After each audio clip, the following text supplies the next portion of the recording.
தலை நிமிர்ந்து வந்துங்கறா. உன்னை எப்படிதான் தலை நிமிர்ந்து குடும்பத்தின் குத்து விளக்கப்பா. கையை எடுத்து கும்பிடுமா, ஏழு கொண்டட வாடா என் தாத்தா இருக்கு, அவங்க ஏற்ற மாதிரி கையை எடுத்து கும்பிடு. நான் வாழ்வணும், இவனையே நல்லா அறுத்துட்டு போடுவணும்.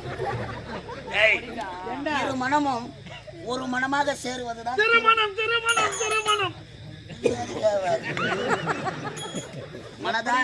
மனதார வாழ்த்துங்கள் அம்மா. வணக்கவா வணக்கவா.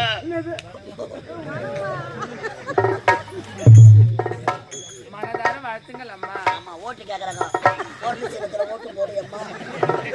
உலகம் உட்காந்துக்குது.